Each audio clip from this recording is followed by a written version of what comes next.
So you want to get into Airsoft. Today, I'll walk you through the basics of the sport.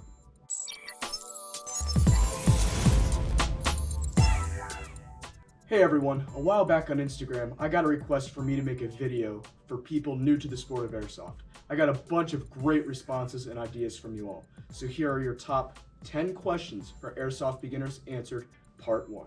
Question number 1, and probably the most basic question I get, how do I start? Believe it or not, you don't need to start by purchasing an airsoft gun. My recommendation to you would be to go to the nearest airsoft store, not a sporting goods store. Dick's Sporting Goods or Dunham Sports are not airsoft stores. Do not shop there for airsoft supplies, ever. Your local field or store most likely has rentals that you can use to play a few games while you're still deciding whether or not you want to get into the sport of airsoft. Question number 2, what gun should I buy? First and foremost, don't go out and buy a sniper rifle or some other role-specific weapon system if you are brand new to airsoft.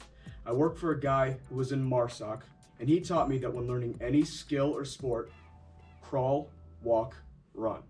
Pay attention to the guns your field rents. Chances are they are running entry-level, yet durable AEGs or automatic electric guns, because they aren't about to rent a $350 Crytac to people, but they also aren't about to rent guns that cost $75 and break after a couple of uses. You'll see guns like the famed G&G combat machines.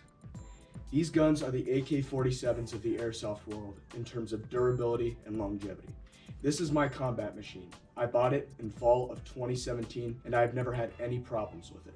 It comes with a removable orange flash hider and it is a great entry-level gun, and the reviews of this thing are fantastic. Number 3, what should I wear? Here's where a lot of new players get lost. They come to the field for the first time and they see people with a bunch of fancy tricked out guns, and they see dudes wearing World War II German uniforms with World War II replica weapons like this, and they think that they have to do that. No. So what should you wear for airsoft? First, don't freak out and buy a ghillie suit. Your goal of camouflage should be first and foremost to blend into your environment, not to look cool. I can't suggest a camouflage for your environment because I don't know what your environment is like where you live. Just know that unless you're playing a night game or playing an indoor match, black clothing has no practical use. There are only a handful of people that I've met that can wear street clothes and play effectively. If you're brand new to this sport, you probably can't yet. So just remember, your goal is to blend into your surroundings, not look like your favorite video game character. Number 4, what kind of BB should I use? I could make a 20-minute video on BBs and the physics behind their flight and hopup. I'm just going to stick with the basics on this one. First, there are no practical uses for .12 gram BBs. They are absolute garbage. Second, do not buy any BBs from sporting goods stores. I mentioned that already. Buy them from airsoft stores. Some good brands for BBs are Falcon, Lancer Tactical, Elite Force, High Power Airsoft, and BioVol. Using cheap BBs can ruin a very expensive gun. Cheap BBs have low quality control standards.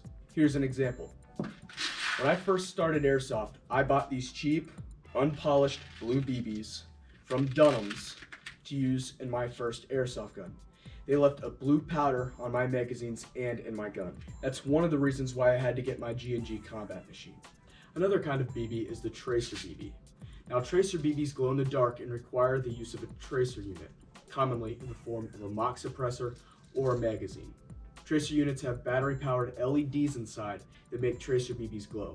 They're good for indoor airsofting and outdoor night matches.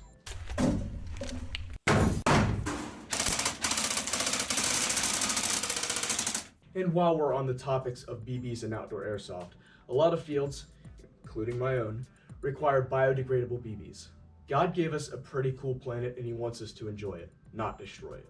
Shooting non-biodegradable BBs is harmful to the environment, and some, including myself, would call it littering. Biodegradable BBs only cost about $2 to $3 more per 5,000 rounds, and they perform just as well as non-biodegradable BBs. So be nice to your field, use biodegradable.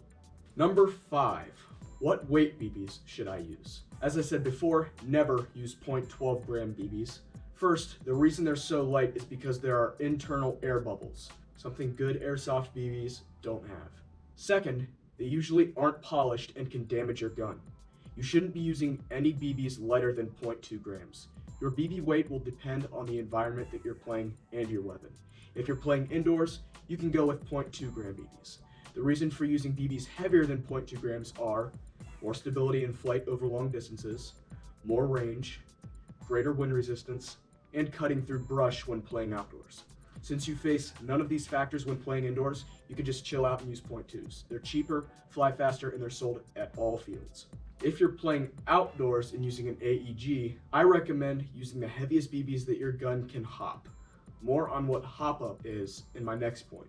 My gun could probably hop 0.30 gram BBs, but that would be pushing it. I use 0.25s because they're cheaper than 0.3s and they fly faster. Heavier BBs fly slower and they're easier to see coming, so you can dodge them. So it's a trade-off. Do I want more accuracy over long distance, or do I want to hit people because they can't see my BBs coming and get out of the way in time? That's a decision you have to make, and you can only make that after having some experience in this sport and learning what you like and what you don't like. Number 6, what is hopup? Hopup is the device in the breech of your gun barrel that puts backspin on a BB to decrease the effect gravity has on it.